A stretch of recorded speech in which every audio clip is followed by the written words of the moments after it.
Vasanthakumar Raman blog YouTube ചാനലിലേക്ക് ഏവർക്കും സ്വാഗതം. പശുവിനെ ഗോമാതാവ് എന്ന് പറയുന്നത് എന്തുകൊണ്ടാണ്? ഇതേക്കുറിച്ചാണ് ഇന്ന് പ്രതിപാദിക്കുന്നത്. ഒരമ്മ തൻ്റെ മക്കൾക്ക് മാത്രമേ പാൽ കൊടുത്ത് വളർത്തുന്നുള്ളൂ. എന്നാൽ ഒരു പശു ആകട്ടെ തൻ്റെ കുഞ്ഞിനും മനുഷ്യരുടെ കുഞ്ഞുങ്ങൾക്കും പാൽ നൽകി പശു ഗോമാതാവായി.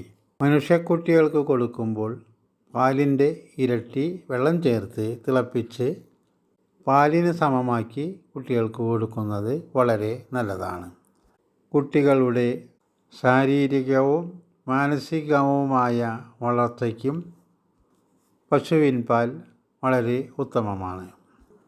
പൂർവകാലത്ത് പശുവിന് കൊടുത്തിരുന്ന പുല്ലും വൈക്കോലും എള്ളം പിണ്ണാക്ക്, പരുത്തിക്കുരു, തേങ്ങാപ്പിണ്ണാക്ക് തുടങ്ങി നല്ല തീറ്റകൾ കൊടുത്താണ് വളർത്തിയിരുന്നതെങ്കിൽ ഈ കാലഘട്ടത്തിൽ കൃത്രിമ ആഹാരം കൊടുത്ത് പശുവിനെ വളർത്തുന്നത് കൊണ്ട് പാലിൻ്റെ ഗുണമേന്മയിൽ കാര്യമായ മാറ്റങ്ങളുണ്ടായിട്ടുണ്ട്.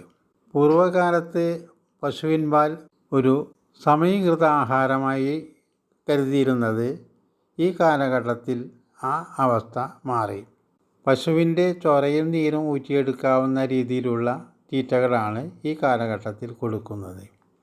അതുകൊണ്ട് തന്നെ ഓരോ പ്രസവം കഴിയും തോറും പശുവിൻ്റെ ആരോഗ്യത്തിന് തന്നെ കോട്ടം സംഭവിക്കുന്ന രീതിയിലാണ് ഇന്നത്തെ അവസ്ഥ.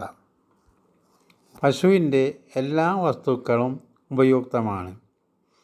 പാൽ പോഷകം നിറഞ്ഞ പാനീയമാണ്. അതൊരാഹാരമായി ഉപയോഗിക്കുന്നു. അതുപോലെ പാലിൽ നിന്നെടുക്കുന്ന തൈര്, മോര്, വെണ്ണ, നെയ്യ് എല്ലാം വളരെ നല്ലതാണ്. ഗോമൂത്രവും ചാണകവും സസ്യങ്ങൾക്ക് വളമായിട്ട് ഉപയോഗിക്കുന്നു. കൂടാതെ ഇത് ഔഷധമായും ഉപയോഗിക്കുന്നുണ്ട്. വില്വാദി ഗുളികയ്ക്കും പഞ്ചഗവ്യ ഘൃതത്തിനും ഇത് ഉപയോഗിക്കുന്നു. അതുകൊണ്ട് തന്നെ പശുവിനെ ഗോമാതാവ് എന്ന് വിശേഷിപ്പിക്കുന്നതിൽ തെറ്റൊന്നുമില്ല. ഭാരതീയ സംസ്കാരത്തിൻ്റെ ഒഴിച്ചുകൂടാനാവാത്ത ഘടകമായി പശുവിനെ ആദ്യകാലം മുതൽ തന്നെ അംഗീകരിച്ചിട്ടുണ്ട്. പശുവിനെ കൂടാതുള്ള മനുഷ്യജീവിതം അമ്മയില്ലാത്ത കുഞ്ഞിൻ്റെ ജീവിതം പോലെയാണ്. പശുവിനെ കണി കാണുക എന്നത് ഉത്തമമായി കരുതിപ്പോരുന്നുണ്ട്. പശുവിൻ്റെ പാലിനും ഗോമൂത്രത്തിനും ചാണകത്തിനും പകരം വയ്ക്കത്തക്ക മറ്റൊരു പദാർത്ഥവും ഇന്ന് വരെ കണ്ടുപിടിക്കപ്പെട്ടിട്ടില്ല. അതുകൊണ്ട് തന്നെ പാലിനോളം പരിശുദ്ധി എന്ന ഒരു ചൊല്ലു തന്നെ ഉണ്ടായിട്ടുണ്ട്. പശു പ്രസവിച്ചാൽ 10 ദിവസം പേറ്റുപുല കഴിഞ്ഞ് മനുഷ്യർ പാൽ ഉപയോഗിക്കാറുള്ളൂ.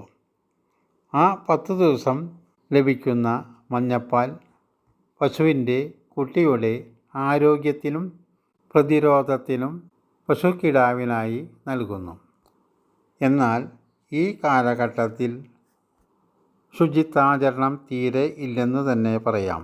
നിങ്ങളുടെ അഭിപ്രായങ്ങൾ കമൻറ്റ് ബോക്സിൽ രേഖപ്പെടുത്തുക.